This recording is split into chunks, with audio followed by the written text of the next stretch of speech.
ഞാൻ ഈ എല്ലാ പത്രമാധ്യമങ്ങളിലും ഫസ്റ്റ് പേജിൽ കൈയടക്കി വെച്ചിരിക്കുകയാണ്. കലാപ്രതിഭയായി. പറഞ്ഞാൽ എനിക്ക് വല്ലാതെ നമ്മുടെ വിഷ്ണു ലോകം, മോഹൻലാലിന്റെ വിഷ്ണു ലോകത്തില് അദ്ദേഹത്തിന്റെ കൂടെ അഭിനയിക്കാനായിട്ട് പോയിട്ട് സംഭവം കിട്ടിയതാണ്. ആദ്യം സ്റ്റേജിലല്ല, ഗ്രീൻ റൂമിലാണ് കയറിയത്. അന്ന് ഒരു സ്ക്രിപ്റ്റ് എഴുതിക്കൊണ്ടിരിക്കാൻ പറയുന്നത് അദ്ദേഹത്തിന്റെ കോളേജ് വിഷയങ്ങളാണ്. കേരള യൂണിവേഴ്സിറ്റി കലോത്സവം തിരിതെളിയാൻ ഇനി മണിക്കൂറുകൾ മാത്രമാണ് ബാക്കിയുള്ളത്. 1987 കേരള യൂണിവേഴ്സിറ്റി കലാപ്രതിഭയായിരുന്ന ഒരു വലിയ കലാകാരനാണ് നമ്മോടൊപ്പം കലോത്സവ ഓർമ്മകൾ പങ്കുവയ്ക്കാൻ എത്തിയിരിക്കുന്നത്.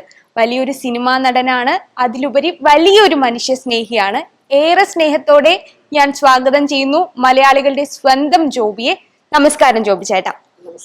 എന്തൊക്കെയുണ്ട് വിശേഷം ഇപ്പോഴത്തെ? എപ്പോഴും എപ്പോഴും സുഖകരം സന്തോഷകരമായി ഇരിക്കുക എന്നുള്ളതാണ്. അതെ അല്ലെ. അപ്പം റിട്ടയർഡ് ആയിട്ടുള്ള ഒരു ലൈഫാണ്, ഇങ്ങനെ മുന്നോട്ട് പോകുന്നു. ചേട്ടാ, ആദ്യമായിട്ട് എപ്പോഴാണ് ചേട്ടൻ സ്റ്റേജിൽ കയറിയത്? ആദ്യമായി സ്കൂളിലൊക്കെ പഠിക്കുന്ന സമയത്തായിരിക്കുമല്ലോ. അപ്പം എന്താണ് അതിന്റെ ഒരു അനുഭവം? ആദ്യം സ്റ്റേജിലല്ല, ഗ്രീൻ റൂമിലാണ് കയറിയത്. ആദ്യം പണ്ട് ഞങ്ങളുടെ നാട്ടിലെ അമ്പലത്തില് ഒരു ബാലെ നടക്കുകയാണ്. അപ്പം കാണാനായിട്ട് എല്ലാവരും വന്നിരിക്കും. അപ്പം എനിക്കിതിനേക്കാളും പുറത്തെന്ത് നടക്കുന്നതിനേക്കാളും അകത്തെന്താണ് അവിടെ ചൂടി നോക്കാനായിരുന്നു വലിയ താല്പര്യം. ഞാനും എൻ്റെ കൂട്ടുകാരനും കൂടി അപ്പം അതൊക്കെ അകത്ത് പോയി ഒരു മേക്കപ്പ് ചെയ്യുന്നതൊക്കെ നോക്കിക്കൊണ്ട് വന്നപ്പോൾ ഒരു തളികയിൽ ഒരു എന്താണ് ഒരു ആപ്പിള്, ഒരു പച്ചപ്പഴം ഉണ്ടല്ലോ, നമ്മുടെ എന്ത് പഴം, റോബസ്റ്റ ആയിട്ടിരിക്കുന്നു. അപ്പം അവൻ പറഞ്ഞു, കൂടാ പഴം ഇരിക്കുന്നു. ഞങ്ങൾ പതുക്കെ അതടിച്ചു മാറ്റി പഴം അവിടെ അടിച്ചിട്ട് ആ തൊലി അവിടെ തന്നെ വെച്ചിട്ട് നമ്മുടെ അങ്ങ് പതുക്കെ പോന്ന് ഇതുപോലെ എടുത്തു. അതെടുത്ത് ഭയങ്കര രസമായിട്ട് ബാലയെ കണ്ടുകൊണ്ടിരിക്കുകയാണ്. അപ്പോൾ ഇതിൻ്റെ ഇടയിലൊരു ഡയലോഗ്, പഴവർഗ്ഗങ്ങൾ കൊണ്ടുവരൂ. അയ്യോ, അപ്പൊ പഴമില്ല. അവൻ വരുന്നില്ല, കൊണ്ടുവരുമോ നോക്കിയപ്പോ ഇതാണ് കൊണ്ടുവരുന്ന പഴത്തൊലിയും. ഞങ്ങൾ രണ്ടുപേരും അവിടെ നിന്ന് പതുക്കെ ഉണ്ടായിട്ട് നിങ്ങൾ അടിച്ചു മാറ്റിയ പഴം. അങ്ങനെ ഗ്രീൻ റൂമിൽ കയറിയ ഒരു സമയം ഓർമ്മയുണ്ട്. പിന്നെ സ്കൂളിൽ പഠിക്കുമ്പോൾ വാപ്പാന്റെ ദൂഷി എന്ന് പറഞ്ഞൊരു നാടകം, അത് ബാലരമയിൽ വന്നൊരു നാടകമാണ്. അതായത് വാപ്പാൻ എന്ന് എൻ്റെ വാപ്പാനാണ്. അപ്പോൾ ഒരു ഈ എന്താണ് വാച്ച് കളഞ്ഞിട്ട് ഇത് നോക്കുമ്പോൾ 2 സൂചിയുണ്ട്. ദൂഷി എന്നാണ് അദ്ദേഹം പറയുന്നത്. 2 സൂചിയുണ്ട്. ഇതെന്തോ വലിയ സംഭവമാണെന്ന് പറഞ്ഞ് കൊണ്ട് മൂടി വയ്ക്കും. കൂടെ എടുത്ത് നോക്കും. അപ്പോൾ ഒരിക്കൽ എടുത്ത് നോക്കിയപ്പോൾ 12 മണി 12 ഒരു സൂചി കാണാനില്ല. അപ്പം ഞാനെടുത്ത് നോക്കിയായിട്ട് ഉമ്മ പറഞ്ഞു കൊടുക്കും, എവ്രഹംക്ക് എൻ്റെ ദൂഷി എന്ന് പറഞ്ഞ് എന്നെ തൂക്കിയെടുത്തുകൊണ്ട് അടി തരാനായിട്ട്. അപ്പോൾ സാറ് കണ്ടുകൊണ്ടിരുന്ന ബാക്കിയിരുന്ന സാറ് പറഞ്ഞ് അവനെടുത്ത് ബെഞ്ചിൻ്റെ മുകളിൽ കയറ്റി നിർത്ത്, 4 പേര് കാണട്ടെ എന്ന്. എന്നെ തൂക്കിയെടുത്ത് ബെഞ്ചിൻ്റെ പുറത്ത് നിർത്തി. അന്ന് ഈ നിക്കറൊക്കെ എന്ന് വെച്ചാൽ ബട്ടനൊന്നും ഇല്ലാത്തതാണ്, എടുത്ത് നിൽക്കുന്നതാണ്. ഇത് കഴിഞ്ഞു പോയി. പിന്നെ തൂക്കിയെടുത്ത് നേരെയൊക്കെ ഇട്ട്. അപ്പം എനിക്ക് ഈ പറയല, കാരണം സ്റ്റേജിൽ ആദ്യമായിട്ട് കയറിയതല്ലേ, പ്രത്യേകിച്ച് ഈ നാണൊക്കെ ഇടും. ഇങ്ങനെ പറക്കുമ്പോൾ എന്തൊരു അഭിനയം, മനസ്സിലെ അക്ഷരാർത്ഥത്തില് അഭിനയിച്ച് കയറുകയായിരുന്നു. അഭിനയിച്ചല്ല, ജീവിച്ച് കയറുകയായിരുന്നു എന്ന് പറയാം. അത് അങ്ങനെ ഒരു അനുഭവം, അതാണ് എനിക്ക് എൻ്റെ ഓർമ്മയില് ആദ്യമായിട്ട് സ്റ്റേജിൽ കയറുന്നത്. ഇതിനിടയിൽ ഞാൻ എവിടെയോ വായിച്ചിട്ടുണ്ട് ചേട്ടൻ നാടൻ പാട്ടുമായിട്ട് ചേട്ടന് നല്ല കണക്ഷൻ ഉണ്ട് എന്നുള്ളത്. അങ്ങനെയല്ല, ഞങ്ങൾ കുട്ടിക്കാലത്ത് ഞങ്ങളെല്ലാവരും, എൻ്റെ പ്രായം ഉള്ളവരും എൻ്റെ അനിയത്തെ എൻ്റെ പൊക്കത്തിലുള്ളവരും ഒക്കെ കൂടെ ചേർന്ന് ചെറിയ ഗ്രൂപ്പുകൾ, ഞങ്ങൾ നുറുങ്ങുകളുടെ നുറുങ്ങുകൾ എന്നൊക്കെ പറഞ്ഞിട്ട് ഞങ്ങളിങ്ങനെ നാടൻ പാട്ടുകൾ. എൻ്റെ പപ്പ ഒരു വലിയൊരു സാമൂഹ്യ പ്രവർത്തകനായിരുന്നു. അദ്ദേഹം പ്രത്യേകിച്ച് രാഷ്ട്രീയം ആയിട്ടൊന്നുമല്ല, അതിനപ്പുറമായിട്ട് ഈ സമൂഹത്തിലെ പിന്നാക്കമായിട്ടുള്ള അല്പം വിഷമിക്കുന്ന അല്ലെങ്കിൽ അതിരുവൽക്കരിക്കപ്പെട്ട സമൂഹങ്ങളുടെ ഇടയിലൊക്കെ കർഷക സമൂഹത്തിലൊക്കെ ഇടപെട്ടൊക്കെ പ്രവർത്തിക്കുമായിരുന്നു.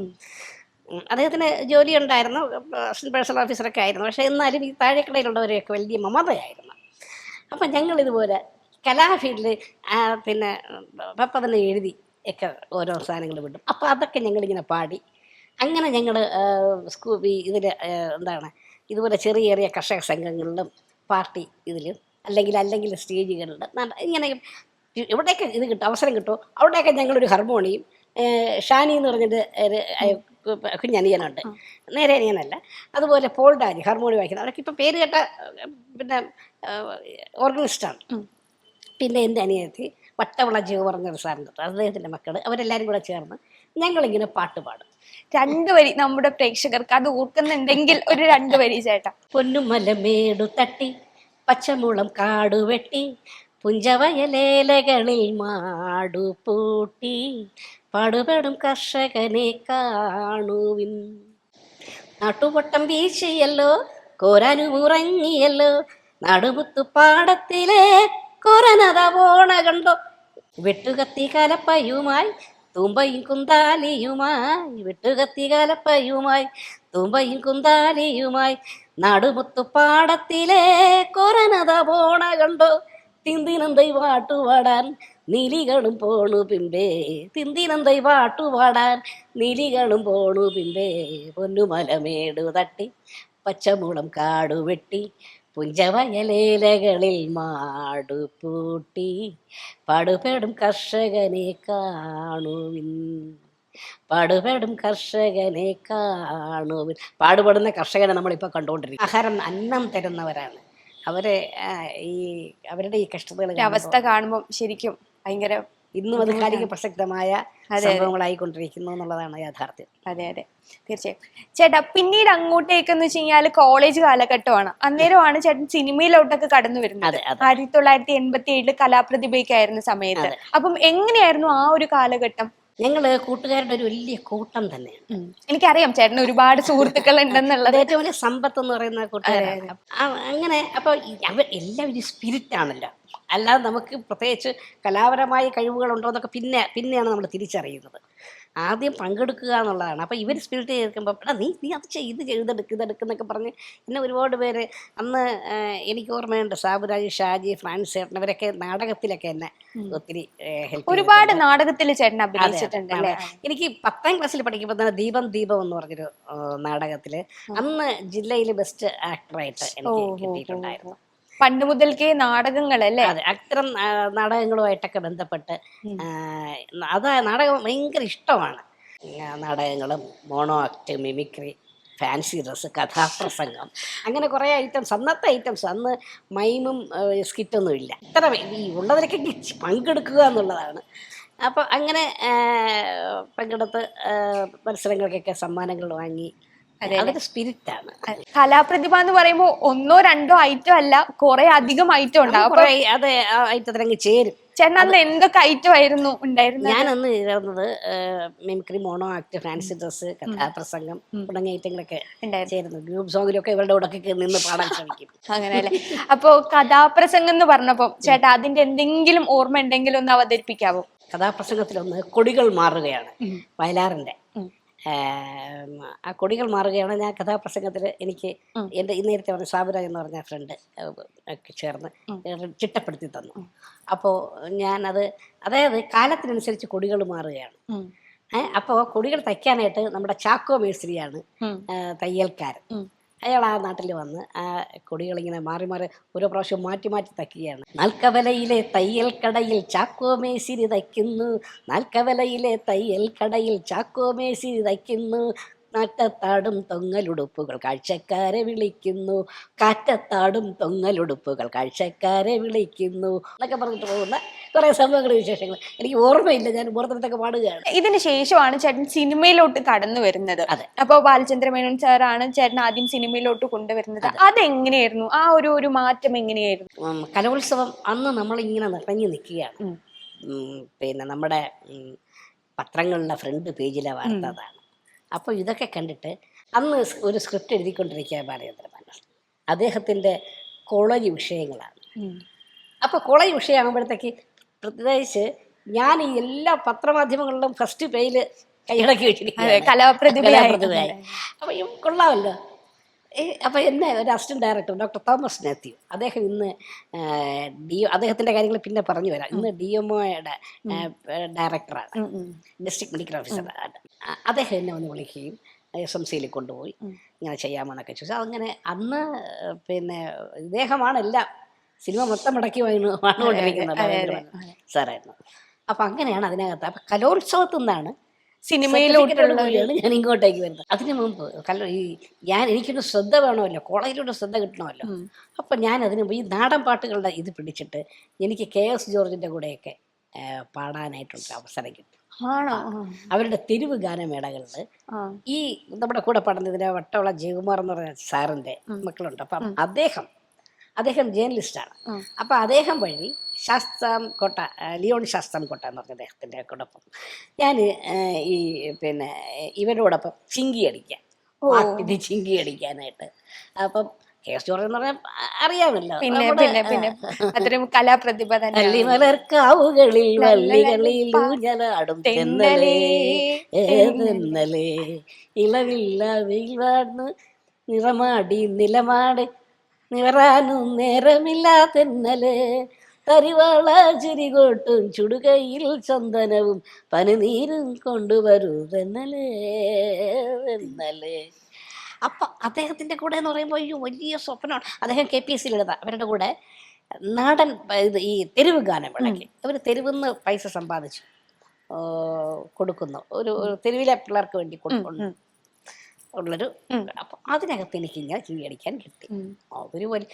അതൊരു വലിയൊരു ഭയങ്കര സംഭവമായി. അപ്പം ഇദ്ദേഹത്തിന് ഇവരെ എല്ലാവരും കോളേജിലൊരു ഗാനമേള അന്തരീക്ഷം ഉണ്ടാക്കി. ഗ്രൂപ്പ് ഉണ്ടാക്കി കോളേജിലൊരു ഇത് വന്നപ്പോൾ, ഒരു ഫെസ്റ്റിവൽ വന്നപ്പോൾ ഞാനിത് അവിടെ കൊണ്ട് ഇവരെ വിളിപ്പിച്ചു. പാടാം.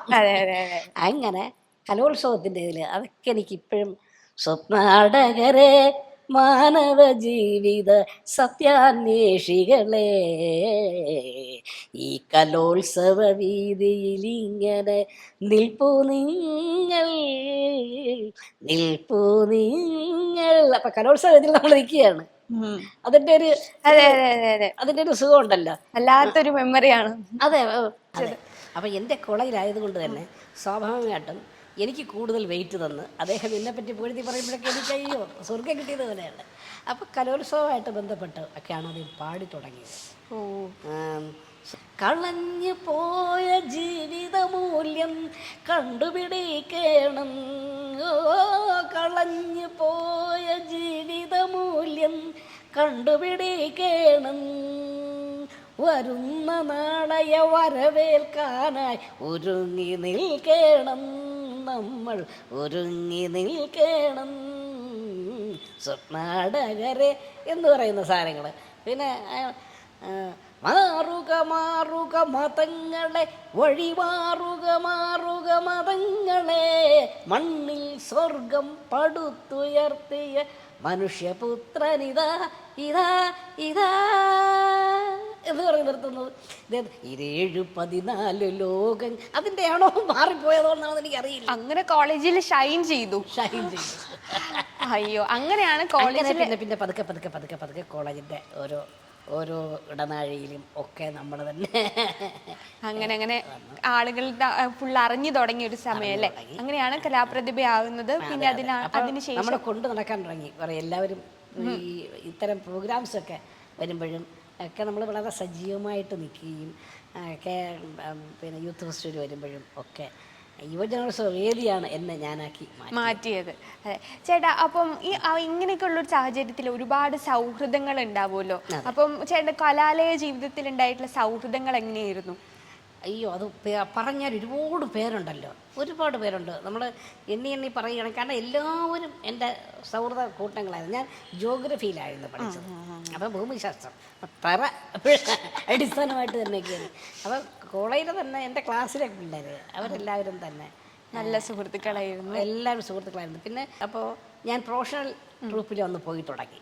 അപ്പോൾ ഇങ്ങനെ ഞാൻ ഈ പ്രോഗ്രാംസ് ഒന്നാണ് ഞാൻ ഈ കോളേജിലെ പ്രോഗ്രാംസൊക്കെ നടത്തി വരുന്നത് അറിഞ്ഞ് പലയിടത്തു നിന്നും വിളികളായി. അപ്പോൾ ഈ പത്രങ്ങളിലൊക്കെ നിറഞ്ഞു നിന്നപ്പോൾ പല ട്രൂപ്പുകാരും വിളിക്കുന്നു. അങ്ങനെ പുന്നപ്ര രാജപ്പൻ ചേട്ടൻ, പുന്നപ്ര എന്ന് പറയുന്നത് ആലപ്പുഴ, അവിടുത്തെ രാജപ്പൻ ചേട്ടൻ 20th സെഞ്ച്വറി നേഴ്സ് അതിലെന്നെ വിളിച്ചു. അപ്പോൾ അതൊക്കെ എന്ന് പറഞ്ഞാൽ ഭയങ്കര രസമാണ്. കാരണം അവിടെ ഞാൻ പോയി കണ്ട് എല്ലാം സംസാരിച്ച് നമ്മൾ തിരികെ പോന്നു. പിന്നെ അടുത്ത് പ്രോഗ്രാമിന് വിളിക്കുന്നത് ജോബി മാർച്ച് 16-ാം തീയതി ഞങ്ങൾ ഇന്നടത്ത് തകഴിയിൽ ബുക്ക് ചെയ്തിട്ടുണ്ട്. അപ്പോൾ ചേട്ടൻ വരണം. അപ്പോൾ വടക്ക തപാലിൽ തന്നെ വിവരം അറിയിക്കുമല്ലോ. അപ്പോൾ അറിയിക്കുമല്ലോ ഞങ്ങൾ ഇന്ന സ്റ്റോപ്പിൽ ഇത്ര മണിക്ക് കാത്തു നിൽക്കും. വേറെ ഒരു ഇതുമില്ലല്ലോ. ഞാനിവിടെ മടക്കത്തപാലിൽ തന്നെ അയക്കും. അവിടത്തെ പോലെ ഇവിടെയും ഇവിടത്തെ പോലെ അവിടെയും സുഖമാണെന്ന് ഫോണൊന്നും ഇല്ലല്ലോ അല്ലേ? ഞാൻ കൃത്യമായിട്ടും ഇത്ര മണിക്കുള്ള ബസ്സിൽ അങ്ങോട്ട് തിരിക്കും. 2:30 പ്രതീക്ഷിക്കുന്നു എന്നൊക്കെ പറഞ്ഞിട്ട് പിന്നെ ഇവർ ടെമ്പോയും കൊണ്ട് കാത്തു നിൽക്കുകയാണ്. അങ്ങനെ ഈ പറഞ്ഞതില്ലേ ചേട്ടൻ ഇപ്പം കത്തെഴുതുന്ന സമയത്ത് എന്താണെങ്കിലും ആ ഒരു സമയത്ത് നമുക്ക് കിട്ടില്ലല്ലോ. അപ്പം ഇവര് പറഞ്ഞ് ചേട്ടൻ വരാമെന്ന് പറഞ്ഞതിന് ശേഷം എപ്പോഴെങ്കിലും മുടങ്ങി അവിടെ എത്തിയ സമയത്ത് ആരും ഇല്ലാത്ത സാഹചര്യം ഉണ്ടായിട്ടുണ്ടോ? ഇഷ്ടംപോലെ ഒരു പനി വന്നാൽ തീർന്നില്ലേ. അതെ അതെ, അറിയിക്കാനും പറ്റത്തില്ലല്ലോ. ഇവർ ഈ വണ്ടി വിട്ട് കാത്തിരിപ്പല്ലേ, നമ്മൾക്ക് വേറെ അറിയിക്കാൻ ഒരു സാഹചര്യവും ഇല്ല. അങ്ങനെ കഴിഞ്ഞ പ്രാവശ്യത്തെ പോലെ വരാതിരിക്കരുത്. അടുത്ത കത്തിൽ തീർച്ചയായും എത്തണം. ഇന്ന ഐറ്റങ്ങൾ നോക്കി വെക്കണം. മനസ്സിലായില്ലേ? ഞാൻ അനിയന്മാരോട്ടൊക്കെ എഴുതുമ്പോൾ പെർഫ്യൂമൊക്കെ ഉണ്ടല്ലോ, അതിനകത്ത് ഇങ്ങനെ ഈ സൈഡ് വട്ട കൊണ്ടും അതിൽ നോക്കണം. ഞാൻ ഒരു സെന്റ് എന്നാണല്ലോ എന്ന് പറയുന്നത്. അപ്പോൾ ഒരു സെന്റ് തന്നെ വാങ്ങിച്ചിരിക്കുകയാണ്. അങ്ങനെ കത്തെന്ന് പറയുന്നത് ഭയങ്കര ഒരു നൊസ്റ്റാൾജിയായിരുന്നു പണ്ടത്തെ കാലത്തല്ലേ. അതെ അതെ. ഇല്ല, നമ്മുടെ പോകും. അപ്പോൾ കോളേജിൽ തന്നെ ഞാൻ GA ലാൽ, എൻ്റെ സുഹൃത്ത് ലാലുമായിട്ട്, അപ്പോൾ സൗഹൃദം. ലാൽ പിന്നെ നീ വരുമ്പോൾ വന്ന സിനിമയുടെയൊക്കെ സ്ക്രിപ്റ്റ് റൈറ്ററായിരുന്നു. ഇപ്പോൾ ഇന്ന് ജീവിച്ചിരിപ്പില്ല. ഞങ്ങൾ ക്യാൻറ്റീനുണ്ട്. ക്യാൻറ്റീനാണ് ഞങ്ങളുടെ എല്ലാ കൂട്ടുകാരുടെ ഒരു വലിയൊരു കൂടുന്ന സ്ഥലം. അപ്പോൾ അവിടെ ചെന്ന് അപ്പോൾ ശിവേണ്ണനുണ്ട് ഞങ്ങളുടെ അവിടുത്തെ പിന്നെ ചായക്കടക്കാരൻ. അപ്പം ഞങ്ങളവിടെ ചെന്നിട്ട് കത്തെഴുതി. അപ്പം ഇസ്കത്തിൻ്റെ ഇതുണ്ട്, മറ്റേ കവറിനകത്തിരിക്കുന്നില്ലേ, ഞാൻ വന്നിരുന്നു, ഇത്ര മണി വരെ ഇവിടെ ഉണ്ടായിരുന്നു, നാളെ 9:30 വരും, കാണുമല്ലോ അവിടെ വെച്ചിട്ട് അങ്ങ് പോകും.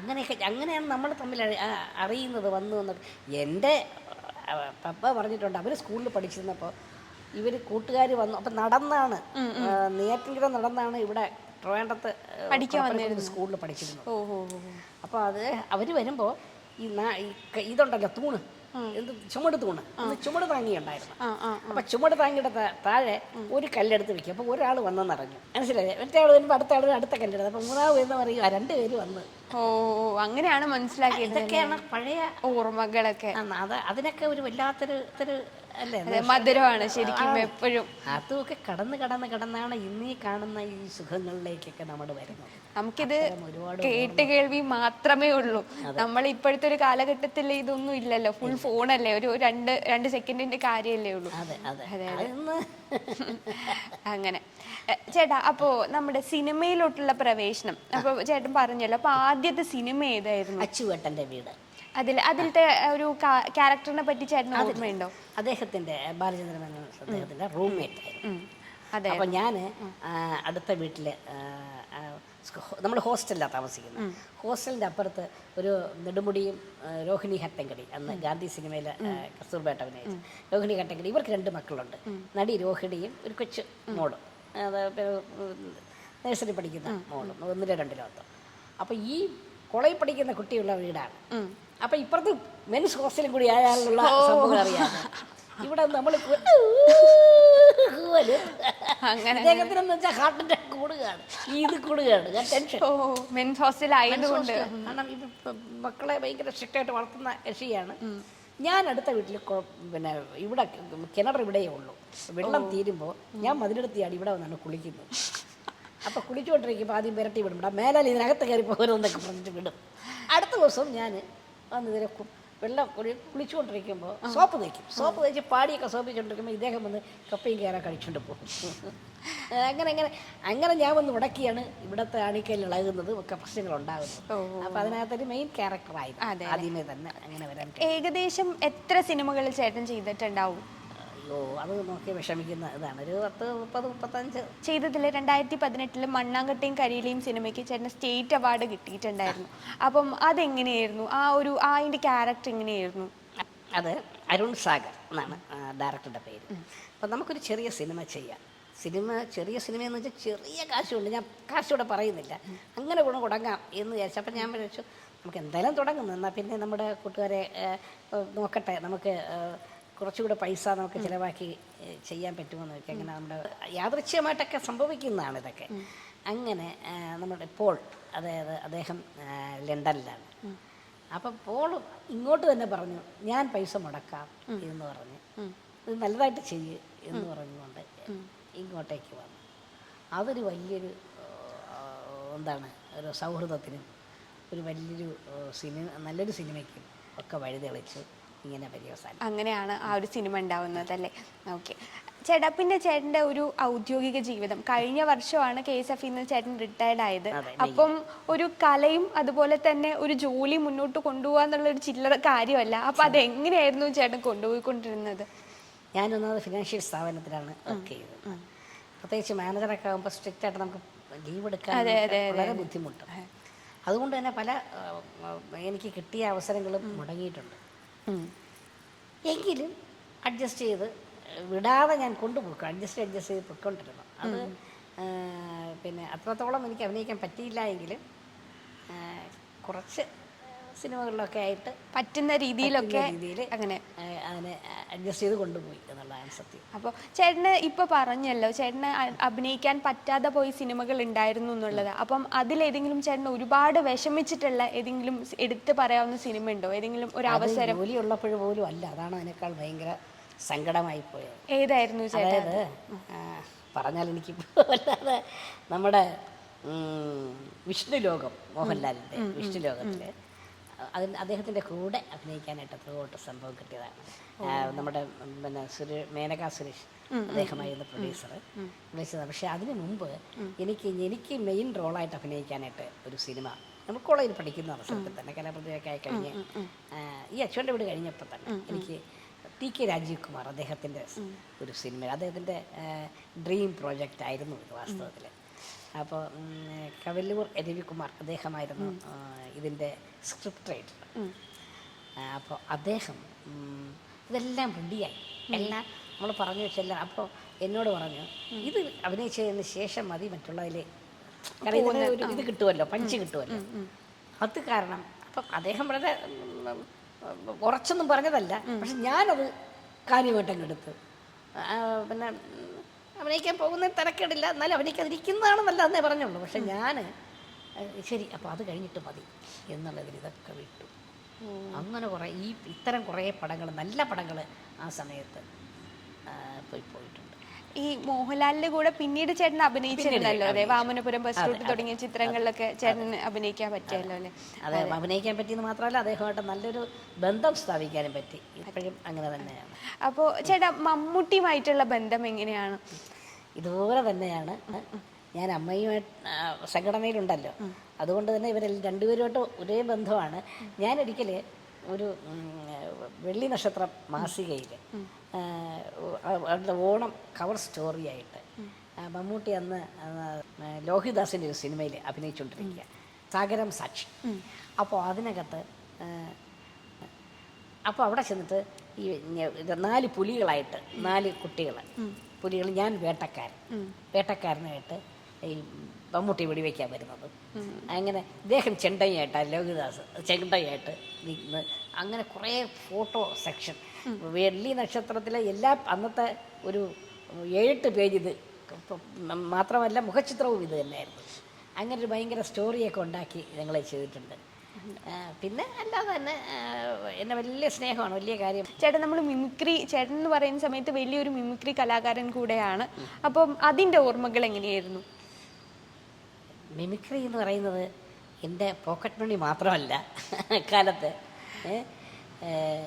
കാഴ്ചകൾ കാണാനും ഒരുപാട് സൗഹൃദങ്ങൾ പങ്കിടാനും നമുക്ക് അങ്ങനെ കിട്ടിയ കഴിവുകളെല്ലാം അത് നമ്മുടെ ജീവിതത്തിന് തന്നെ വലിയ മാറ്റങ്ങൾ ഉണ്ടാക്കാൻ സാധിച്ചു. പുറം രാജ്യങ്ങൾ ഒരുപാട് വേദികളിൽ പരിപാടി, ഈ മരിച്ചിനി വിള നാടക വേദി എന്നൊക്കെ പറയില്ലേ, ചെറിയ സ്റ്റേജിൽ അത്ര തട്ട് അല്ലെങ്കിൽ ചെറിയ തട്ട്, റോഡ് സൈഡിലെ തട്ട് സ്റ്റേജ് മുതൽ മിമിക്രി. ആദ്യത്തെ മിമിക്രിക്ക് എനിക്ക് പിന്നെ മുട്ടായി മാലയാണ് തരുന്നത് സ്കൂളിൽ പഠിക്കുമ്പോൾ. അത് തൊട്ട് അമേരിക്കയിലെ തന്നെ 5 സ്റ്റാർ ഹോട്ടലുകളിൽ program America, USA, Europe, USA തന്നെ എല്ലാ സ്റ്റേറ്റ്സിലും പോയി, യൂറോപ്പിലും അതുപോലെ തന്നെ. പിന്നെ അങ്ങനെ സിംഗപ്പൂർ, UAE മൊത്തം ഒരുപാട് അങ്ങനെയൊക്കെ മൊത്തം വേദികളിൽ ഒത്തിരി സ്റ്റേജുകളിൽ ലോകത്തെ പല ഭാഗങ്ങളിലും സഞ്ചരിക്കാനുള്ളതും അവിടുത്തെ കാഴ്ചകൾ കാണാനും ഉള്ള ഒരു വലിയൊരു അവിടുത്തെ ബന്ധങ്ങൾ സ്ഥാപിക്കാനും ഒക്കെ കിട്ടിയത് വലിയൊരു ഈ മിമിക്രി കൊണ്ട് നേടിയെടുത്തതാണ്. അതെ, മിമിക്രിയാണ് എന്നെ കൊണ്ടു നടന്ന് വളർത്തിയത്. ചേട്ടാ അപ്പം ഇനിയിപ്പം റിട്ടയർഡ് ലൈഫാണല്ലോ, അപ്പം ചേട്ടൻ അഭിനയം കൂടെ കൊണ്ടുപോകുന്നുണ്ടെന്ന് അറിയാം. എന്നാലും എന്താണ് ചേട്ടൻ്റെ ഒരു ഭാവി പ്ലാൻ? ഞാനിപ്പോൾ പിന്നെ ഒരു സീരിയലിൽ അഭിനയിക്കുന്നുണ്ട്. എൻ്റെ പഴയ നമ്മുടെ കോളേജിൽ പഠിച്ചിരുന്ന അപ്പോഴ് തന്നെ വളരെ നാടകത്തിന് സജീവമായിരുന്നു അദ്ദേഹം, ശ്രീ ജനാർദ്ദൻ. അദ്ദേഹത്തിൻ്റെ സുഭദ്രം എന്ന സീരിയലിൽ പിന്നെ ചില പ്രോജക്റ്റുകളും ഉണ്ട്, സിനിമാ പ്രോജക്റ്റുകളും ഉണ്ട്. അല്ലാതെ എൻ്റെ മെയിൻ സംഭവം എന്ന് പറയുന്നത് ഞാനൊരു ഓട്ടിസം ഒരു ട്രെയിനിങ് സെൻറ്റർ ഞാനും എൻ്റെ രണ്ട് കൂട്ടുകാരുമായിട്ട് ഞങ്ങൾ ചില്ല എന്ന് പറഞ്ഞൊരു സംഘടനയുണ്ട്, അതിനകത്ത് ജനറൽ സെക്രട്ടറിയാണ് ഞാൻ. അപ്പോൾ ചില്ലയിൽ ഞങ്ങൾ എൻ്റെ രണ്ടാമത്തെ മകന് ഓട്ടിസമാണ്, സംസാരിക്കത്തൊന്നുമില്ല. അപ്പോൾ അവൻ്റെ നാളത്തേക്കുള്ളൊരു സംഭവത്തിനൊക്കെ ആയിട്ട് ഞാൻ ഒരു 10 കുട്ടികളെ, പാവപ്പെട്ടവരെന്ന് പറഞ്ഞാൽ ഇന്ന് ചില അച്ഛന്മാരായി കളഞ്ഞിട്ട് പോകും, അമ്മമാരുടെ ചുമതലയിലായി തലയിലാണ് ഇവർ കൊണ്ട് നടക്കുക എന്ന് പറയുന്നത്. ഇവർ റൂമിൽ അടച്ചിട്ടിട്ടേ അവർക്ക് തൊഴിലിന് പോകാൻ പറ്റുള്ളൂ. അങ്ങനെയുള്ള അവസ്ഥയിലുള്ള ഒരുപാട് കുട്ടികളുണ്ട്. അത് ഏറ്റവും ദരിദ്രരായ 10 കുട്ടികളെ എടുത്തിട്ട് ഫ്രീ ആയിട്ട് സാമ്പത്തിക വരുമാനം വളരെ കുറഞ്ഞവർ, അതായത് അവർക്ക് എന്തെങ്കിലും ഒരു വരുമാനം കിട്ടുന്ന രീതിയിലുള്ള ഒരു ലെവലിലേക്ക് കൊണ്ടുവരാൻ പറ്റുമോ എന്നുള്ളൊരു ശ്രമമാണ്. 18 വയസ്സ് കഴിഞ്ഞവർക്ക് ഒന്നുമില്ലെങ്കിൽ ഒരു പിന്നെ സ്വീകരണ മുറിയിൽ തൊഴുത് നിൽക്കാൻ, ഒരു ടോക്കൺ കൊടുക്കാൻ അവർക്ക് കഴിയുന്നത്. നല്ല വരയ്ക്കുന്നവർ കാണും, അവർ ഏതെങ്കിലും ബ്രാൻഡഡ് കമ്പനിയിൽ എന്തെങ്കിലും ഒന്ന് പ്ലേസ്, അവരുടെ പടം ചിലപ്പോൾ ഒരു ടീഷർട്ടിലായിരിക്കും, അല്ലെങ്കിൽ ബാഗിലായിരിക്കും, എവിടെയാണോ അങ്ങനെ കൊടുത്ത് അത് പിന്നെ അങ്ങനെ ഒരു കരുത്ത് ഉണ്ടാക്കുക. ആ കുടുംബത്തിനൊരു വരുമാനവും ഒരു കരുത്തും ഈ കുട്ടിയെ സമൂഹത്തിലേക്ക് മുഖ്യധാരയിലേക്ക് എത്തിക്കാൻ പറ്റുമോ എന്നുള്ളൊരു ശ്രമത്തിൻ്റെ ഭാഗമായി ഞങ്ങളിങ്ങനെ തുടങ്ങാതിരിക്കുകയാണ്. വളരെ നല്ലൊരു കാര്യമാണ്. അതിപ്പോൾ കെട്ടിടം പണിതുകൊണ്ടിരിക്കുകയാണ്, മുഴുവനായിട്ടില്ല. എവിടെയാണ് ചേട്ടാ ഇത്? കരകുളം എന്ന് പറയുന്നത്. കരകുളം എന്ന് പറയുന്ന സ്ഥലത്താണ്. അപ്പോൾ അത് നടന്നുകൊണ്ടിരിക്കുകയാണ്. അതുമായിട്ട് മുന്നോട്ട് പോയിക്കൊണ്ടിരിക്കുക ഇപ്പോൾ. അതെ, വളരെ സമൂഹത്തിന് വളരെ നല്ലൊരു കാര്യമാണ് ചേട്ടൻ ചെയ്യുന്നത്. അപ്പം നല്ല രീതിയിൽ തന്നെ ഇത് മുന്നോട്ട് പോകാൻ പറ്റട്ടെ. ചേട്ടാ ഒരുപാട് കാര്യങ്ങൾ നമ്മോടൊപ്പം ഷെയർ ചെയ്തു. അതിപ്പോൾ കോളേജ് കാലഘട്ടത്തിലാണെങ്കിലും കുട്ടിക്കാലത്തിലാണെങ്കിലും ഒരുപാട് ഓർമ്മകൾ നമ്മോടൊപ്പം പങ്കുവെച്ചു. ഇത്രയും നേരം നമ്മുടെ പ്രേക്ഷകരോടൊപ്പം ചെലവഴിച്ചതിന് നന്ദി ചേട്ടാ. അതുപോലെ തിരിച്ചും നന്ദി പറയുന്നു. ഹരിതയോടൊപ്പം ഇത്രയും നേരം നമുക്ക് മനസ്സ് തുറന്ന് സംസാരിക്കുവാനും കഴിഞ്ഞു. അതുവഴി കേരളയിലെ പ്രേക്ഷകരോടും സ്നേഹം പങ്കുവയ്ക്കാൻ കഴിഞ്ഞതിൽ ഒരുപാട് സന്തോഷം, ഒരുപാട് നന്ദി.